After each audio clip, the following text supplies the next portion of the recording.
ظہور مہدی آخر زمان ہے، ظہور مہدی آخر زمان ہے، سنبھل جاؤ کہ وقت امتحان ہے، سنبھل جاؤ کہ وقت امتحان۔ اب کچھ دن پہلے حضور ایک غیر احمدی ملا کی ٹیپ سننے، تقریر کی ٹیپ سنی میں نے، بڑی ہمت کا وہ وقت سن لی جی، وہ خرافاتی تھی، وہ دو چار وہی بڑی عام تقریر ہو تو انسان ہر ایک کی سنے، ایسی خرافات بولتے ہیں کہ سننے کی ہمت نہیں ہوتی جی ہاں۔ تو اس میں دو تین باتیں اپنے لوگوں کو وہ سنا رہے تھے، بتا رہے تھے کہ مہدی کے آنے کی علامات پہ۔ اچھا، تو اس میں ایک دو مجھے یاد ہے، وہ مجھے سمجھ میں نہیں آئی۔ وہ پہلے تو یہ کہ پہلی علامت تو یہ ہے کہ وہ حضرت مصطفیٰ صلی اللہ علیہ وسلم کی نسل سے ہوگا، ایک تو وہ تھا، اور دوسری علامت یہ تھی کہ وہ مکہ میں پیدا ہوگا، اور تیسرا شاید بیت المقدس کے متعلق تھا، مجھے یاد نہیں آ رہا کیا تفصیل تھی اس کی۔ یہ پہلے دو علامات ہیں، یہ میری سمجھ میں نہیں آئی کہ یہ اور بھی بہت سے امام مہدی کے متعلق جتنی روایات ہیں جی ان کا شمار مشکل ہے، اور مختلف احادیث میں مختلف علامتیں ہیں جو دنیا سے تعلق رکھتی ہیں۔ مثلا ایک وہ واقعہ ہوا ہے جو مکے میں چند سال پہلے ہوا تھا، ایک شخص کھڑا ہوا ہے اور ایک پوری حدیث کی تمام علامتیں پوری کر کے دکھا دیں، اس کو انہوں نے مار کے فنا کر دیا، کچھ بھی نہیں باقی چھوڑا۔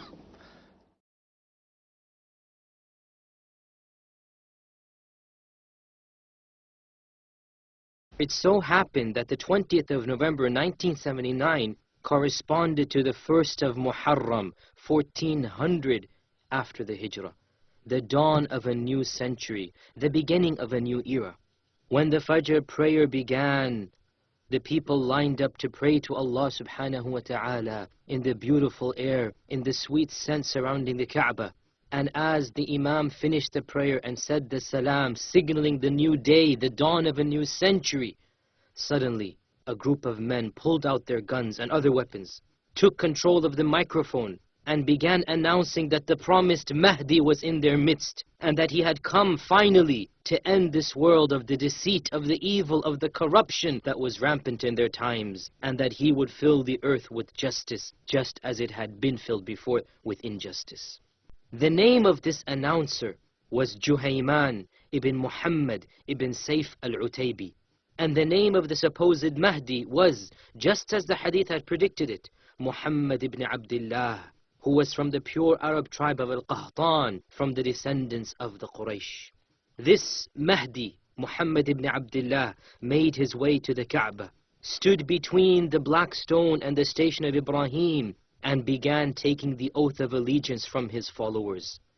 Juhayman then demanded that all of the Muslims inside the Haram should do the same. For here, he claimed, was the promised Mahdi. Here, he said, is the Mahdi who is fulfilling the signs mentioned in the hadith. His name is the name of the Prophet sallallahu alaihi wasallam. The name of his father is the name of the Prophet's father, Muhammad ibn Abdullah. This is the Mahdi coming from Medina, the Mahdi that was supposed to seek refuge in the Haram in Mecca. And of the signs was that the oath of allegiance will be given to him in front of the Kaaba, between the stone and the station of Ibrahim. All of these signs were clear and apparent. Here was the Mahdi. Why not give bay'ah to him? Many people, including some students of knowledge and even ulama, were confused. Could it be possible that this person might actually be the Mahdi? After all, some of the signs had really and truly been met. A person had sought refuge in the Haram, that was one sign. His name was Muhammad, another sign. The son of Abdullah, yet another sign. He was from the Quraysh, another sign. Allegiance was indeed given to him between the black stone and the station of Ibrahim, as the Athar and the Hadith predicted. Lajnat al-Da'ima of Saudi Arabia, the highest council of senior scholars, issued a fatwa, a religious verdict, stating that these people were renegades and that it was permissible to launch an offensive attack against these rebels in order that based upon this fatwa, commandos armed with plans devised by military experts and strategic analysts stormed the Kaaba, equipped with tanks, hundreds of military personnel, and other assault weapons. In the shade of the first house ever built on earth for the worship of Allah, the house of Allah built by the Prophet Ibrahim, an armed combat ensued. Both sides exchanged fire. The sacred mosque became a war zone. Many people were killed, including the supposed Mehdi himself. 61 people were caught alive. The rest, over 100, died in the battle inside the Haram. All of these 61 were soon executed in cities all around the kingdom. تو یہ جھوٹ بولتے ہیں. اگر علامتیں ظاہر ہو جائیں کسی حدیث کے مطابق اور یہ مان جائیں تو پھر یہ جھوٹے نہیں ہیں. بیوقوف کر سکتے ہیں کہ غلط علامتوں کو پکڑ لیا, اصل علامتیں چھوڑ دیں, لیکن جھوٹا نہیں کہہ سکتا. لیکن ایک کے بعد دوسرا واقعہ ہوا ہے. جو بھی امام مہدی کے دعوے دار اٹھے ہیں انہوں نے کسی نہ کسی حدیث کو اپنا سہارا بنایا ہے. تاریخ میں سب سے زیادہ مشہور سوڈانی مہدی ہوا ہے اس وجہ سے, اور اس کے اوپر یہ تمام علامتیں پوری آ رہی تھیں کہ اس کی ماں کا نام آمنہ ہوگا, اس کے باپ کا نام عبداللہ ہوگا, وہ سید ہوگا اور یہ کرے گا. پوری علامتیں اس پر صادق آئیں. اس کی وجہ سے کچھ لوگوں نے مان لیا, اور چونکہ اللہ تعالیٰ نے اس کو غلط ثابت کرنا تھا, اس لیے چونکہ اس نے یہ بھی سنا ہوا تھا کہ مہدی کے ہاتھ پر بھی فتوحات ہوں گی اور تلوار لے کے نکلے گا, اس نے عام جہاد کا اعلان کیا, بعض جگہ فتوحات حاصل کی. اس کے بعد جب عربی فوج سے ٹکر ہوئی ہے تو اس کو کچھ بھی باقی نہیں رہا. اس کے انجام نے بتا دیا کہ وہ مہدی تھا ہی نہیں, اور باقی عالم اسلام نے قبول نہیں کیا. صرف سوڈان میں جس جگہ اس کا رسوخ تھا اس کے ارد گرد کچھ لوگوں نے قبول کیا, اور بعض ایسے ہیں جو افریقہ کے بعض حصوں میں ہیں جنہوں نے قبول کیا. یہاں سے لوگ, یہاں سوڈان افریقہ ہی کا حصہ ہے, اس طرح سے لوگ گئے ہوں گے تو وہ مان گئے ہوں گے. لیکن بہرحال اس کی کتاب اب لپیٹی گئی ہے. نائجیریا میں اس کے بعض مرید تھے جو احمدی ہوئے, ان سے میری گفتگو بھی ہوئی اس پر. سارے تو نہیں ہوئے لیکن کچھ جو احمدی ہوئے تھے انہوں نے بتایا کہ وہ سوڈانی مہدی تھا نیک آدمی بنیادی طور پر, اور کوئی مفتن نہیں تھا. اس کو واقعتاً یہ خیال ہو گیا تھا کہ میں مہدی ہوں, اور بڑی وجہ یہ حدیث تھی کہ ماں کا نام آنا, باپ کا عبداللہ, اور چونکہ نیک تھا قبیلے نے اس کو سہارا بھی دیا. اس نے پیشگوئی بھی کی ہوئی تھی ان کے نزدیک. غالباً میں نے اس جماعت کو کہا تھا مجھے اس کے حوالہ نکال کے دیں. وہ کہتا ہے اس کی کتاب میں لکھا ہوا ہے کہ ہندوستان میں اصل مہدی پیدا ہوگا, اور اس کی بعض علامتیں بھی ذکر کی ہوئی ہیں. بہرحال یہ بھی ایک تھی. تو مہدی کی جو اور علامتیں ہیں ان پر بھی تو وہ کچھ بولیں, اور یہ بھی تو بتائیں کہ جہاں جہاں یہ پیدا ہوئے مہدی والے وہ سارے سچے تھے. اگر تھے تو سب امتوں نے ان کو قبول کیوں نہ کیا. اور ابھی تک یہ سارے پھولوں کی طرح کتابوں میں ملتے ہیں. کوئی فعال جماعت ان کی جو انقلاب انگیز ہو, اس نے کچھ بھی دنیا میں کر کے نہیں دکھایا. کچھ دیر چلے ہیں یا مٹ گئے, یا معمولی مرید ساتھ رہ گئے ہیں جن کا کچھ بھی اثر رسوخ دنیا میں نہیں. اسلامی دنیا میں بھی کوئی انقلاب نہیں برپا کر سکے. باہر ان کا دنیا کو فتح کرنا تو بالکل بڑی دستخیاس ہے. یہ ان کی تاریخ ہے. ایک حدیث ایسی ہے صرف مہدویت کے متعلق جس پہ انسان کا کوئی بس نہیں, جس کی کوئی مثال نہیں ہے. لیکن اس سے پہلے میں آپ کو یہ بتانا چاہتا ہوں کہ حضرت صلی اللہ علیہ وسلم نے جو فرمایا اہل بیت ہوگا, تو ان کو یہ کیوں نہیں یاد آتا کہ ایک ایسا انسان تھا جو خونی طور پر رسول اللہ علیہ وسلم کا اہل بیت نہیں تھا, مگر وہ ایک ہی تھا جس کو اہل بیت آپ نے قرار دیا ہے, باوجود رشتہ نہ ہونے کے، وہ سلمان فارسی تھا۔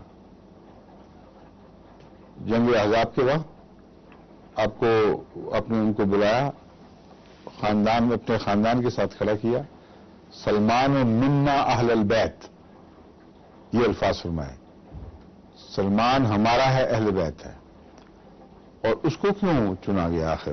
اور کسی کو کبھی نہیں کہا، بڑے بڑے بزرگ تھے، اس لیے کہ وہی سلمان تھا جس کے کندھے پر ہاتھ رکھ کر آپ نے فرمایا کہ لو کان الایمان عند الثریا لنالہ رجل من ہؤلاء، اگر ایمان ثریا پر بھی اٹھ گیا تو ان لوگوں میں سے وہ ہوگا جو ایمان کو واپس لائے گا، تو وہی مہدی ہے، ورنہ ایک تیسرا وجود ماننا پڑے گا۔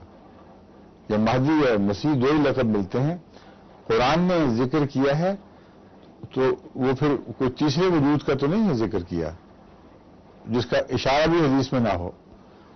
یہ جو وجود ہے یہ وہی ہے جو امام مہدی کا وجود، جس کا سورہ جمعہ میں ذکر ہے، محمد رسول اللہ علیہ وسلم کے نام سے ذکر ہے، اور اسی لیے حدیثوں میں ہے اس کا نام محمد ہوگا، اس کی ماں کا نام آمنہ، اس کے باپ کا۔ قرآن کریم میں بھی سورہ جمعہ میں رسول اللہ صلی اللہ علیہ وسلم ہی کی بعثت ثانیہ کو ایک امام مہدی کا آنا قرار دیا ہے، کہ وہ آخرین منہم میں کسی نئے وجود کا ذکر نہیں ہے، اسی وجود کا ذکر ہے جس کا پہلے چل رہا ہے سلسلہ، هو الذی بعث فی الامیین رسولا منہم۔ تو اس طرح قرآن میں اگر کسی مسئلے کی خبر ہے تو وہ یہی ہے قطعی طور پر، جس میں دو ٹوک خبر ہے، اور قرآن میں اگر کسی ایسے قطعی مسئلے کی خبر ہے جس پر رسول اللہ صلی اللہ علیہ وسلم نے صاد کر دیا کہ ہاں یہی مراد ہے، تو وہ یہی آیت کریمہ ہے، اور حدیث بخاری کی اس کی تائید میں کھڑی ہے۔ اور وہ حدیث کہتی ہے کہ اس وقت مسئلہ پیدا ہوگا جب ایمان آسمان پر اٹھ جائے گا، مسلمانوں کا حال بگڑ چکا ہوگا، اور اس کا آنا رسول اللہ صلی اللہ علیہ وسلم کا اپنا آنا تھا، مگر تشریف فرما دی خود ہی کہ میں نہیں، ان میں سے کوئی ہوگا، اور جن میں سے ہوگا وہ نہ صرف یہ کہ خونی طور پہ اہل بیت نہیں بلکہ عرب بھی نہیں تھے، غیر عرب۔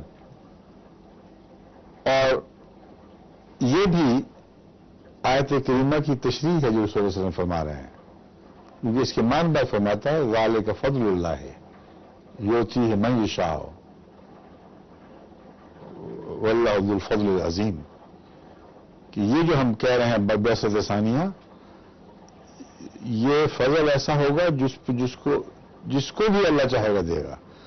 اگر رسول اللہ صلی اللہ علیہ وسلم کا اپنا آنا دوبارہ مراد ہوتا تو اس آیت کا کیا محل ہے؟ سمجھے نا آپ؟ وہ فضل تو مل چکا تھا رسول اللہ علیہ وسلم کو، اس میں کسی اور کا اشتباہ نہیں تھا۔ تو یہ آیت کریمہ ایسی حیرت انگیز تفصیل کے ساتھ حضرت صلی اللہ علیہ وسلم نے حل فرما دی کہ کوئی گوشہ اس کا خالی نہیں چھوڑا۔ ایسا شخص جس کی اتنی قطعی خبر ہو، اس کو احادیث اگر ایسا مشتبہ کر دیں نعوذ باللہ من ذالک کہ آج ایک کھڑا ہوتا ہے وہ اپنے حق میں ایک حدیث پیش کر دیتا ہے، کل دوسرا کھڑا ہوتا ہے وہ اپنے حق میں ایک حدیث پیش کر دیتا ہے، تو کیا کوئی ایسی حدیث نہیں ہے پھر کہ جو اس آیت کی شان کے مطابق قطعیت کے ساتھ اس کا حل کرے، اس کا فیصلہ کرے؟ یہ سوال اٹھتا ہے۔ اس کے جواب میں حضرت صلی اللہ علیہ وآلہ وسلم کی حدیث موجود ہے، ان لمہدینا آیتین، ہمارے مہدی کے لیے دو نشانیاں ہوں گی۔ اب یہ نہیں کہہ سکتے تھے مہدی کے لیے ہوں گی،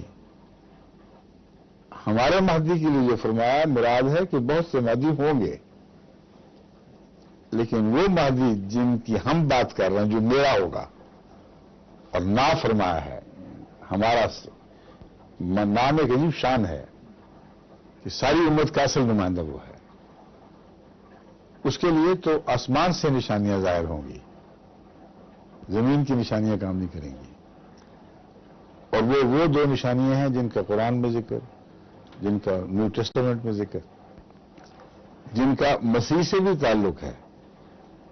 تو یہ مضمون صاف کھول رہا ہے کہ مسیح اور مہدی دو الگ وجود نہیں ہیں، مسیح نے اپنی آمد ثانی کے متعلق جو نشانیاں پیش کی تھیں آسمان پر سورج کے تاریک ہونے اور چاند کے اندھیرے ہو جانے کے متعلق، وہی الفاظ قرآن کریم نے استعمال فرمائے آخری زمانے کے انقلابات سے پہلے نشان کے طور پر۔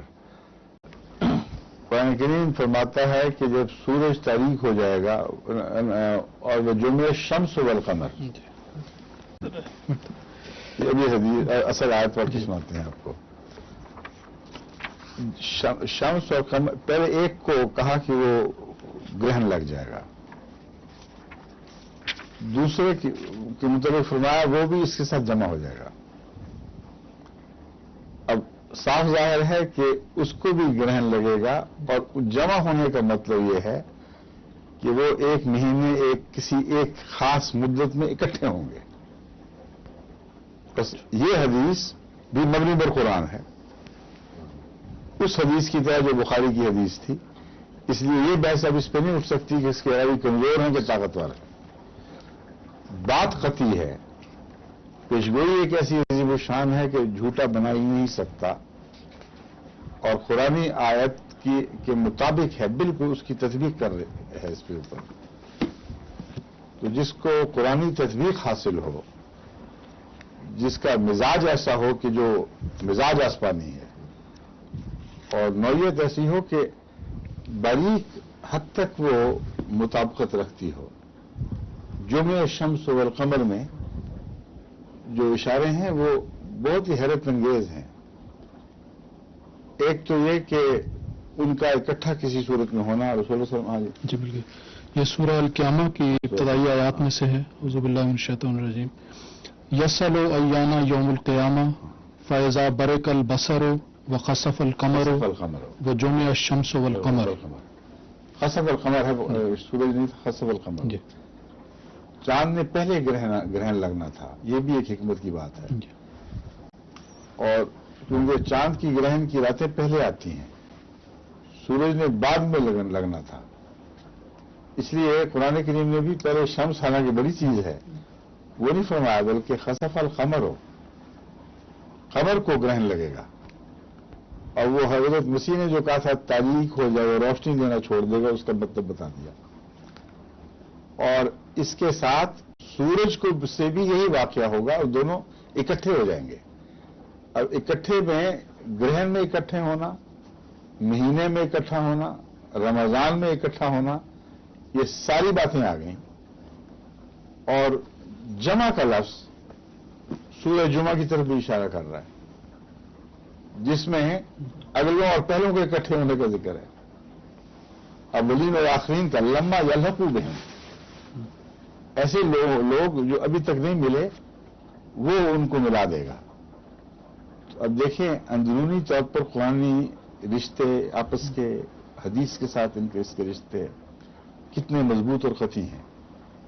ان پر کوئی شک کا سایہ ڈال کے دکھائے ناممکن ہے کہ جب آسمان کی گواہی ظاہر ہو جائے، اور آج تک اس سے پہلے کبھی کسی ایک دعوے دار نے بھی دعویٰ تک نہیں کیا کہ دیکھو میرے حق میں یہ ظاہر ہو گئے ہیں۔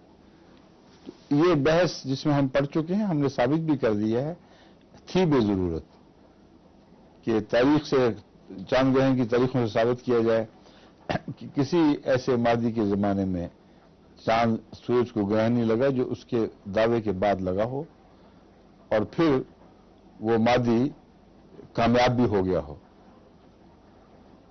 کل 6 واقعات ہوئے ہیں تمام 1300 سال میں، یا آج سے پہلے 1400 سال میں، جن میں چاند سورج کو اکٹھا اس طرح گرہن لگا ہے رمضان کے مہینے میں، ان شرطوں کے ساتھ۔ اور ان زمانوں میں مادی وہ تھے ہی نہیں، اگر کوئی مادی تھا، یہ ساری تفصیل میں نے اپنے جلسے کی تقریر میں بیان کی تھی، مادی تھا بھی اگر کوئی تو گرہن لگنے سے پہلے طائب ہو چکا تھا۔ یہ اللہ کی شان دیکھے، یا قتل ہو گیا تھا یا ختم ہو گیا ویسے ہی۔ اور کسی مہدی کے دعوے دار کو توفیق ہی نہیں ملی کہ اشارہ ہی کر سکے، اس کے اوپر پتہ ہی نہیں۔ اور آج یہ کہنا مشکل ہے کہ آیا یہ گرہن جو تھا وہ اس جگہ پہ جہاں سے وہ دعوے دار تھا وہاں یہ جمع ہوا تھا کہ نہیں، کیونکہ لفظ جمع میں ایک اور بھی حکمت ہے جس کو سائنسدان سمجھتے ہیں. وہ یہ ہے کہ محض ایک مہینے میں چاند اور سورج گرہن کا لگنا ان تاریخوں میں کافی نہیں ہے جب تک اس افق سے جو دعوے دار کا افق ہے اس افق سے دونوں گرہن اسی مہینے میں دکھائی نہ دیں. کیونکہ بسا اوقات یہ ہوتا ہے کہ اس افق پر ہو سکتا ہے رمضان کے مہینے میں چاند کو ان تاریخوں میں گرہن لگ جائے، مگر دنیا میں گرہن ضرور لگے دوسرا، لیکن اس افق سے دکھائی نہ دے، تو وہ مہدی کے لیے تو گواہ نہ بنے گا. بس یہ ایک معمولی شرط نہیں ہے، بے حد مشکل باریک شرطیں ہیں جو سب جمع ہو گئی ہیں، اور کسی انسان کی طاقت نہیں کہ اس ایسی شاندار پیشگی کو مثال سوچ بھی سکے. خدا یہ کہ کسی جھوٹے نے گھڑ کے بنا دی اور پھر وہ پوری بھی ہو گئی، واقعتاً ہو بھی گیا. یہ صرف مولویوں کی ضدیں ہیں، ان سے کیا بحث کریں گے آپ؟ ظہور مہدی آخر زمان ہے، ظہور مہدی آخر زمان ہے، سنبھل جاؤ کہ وقت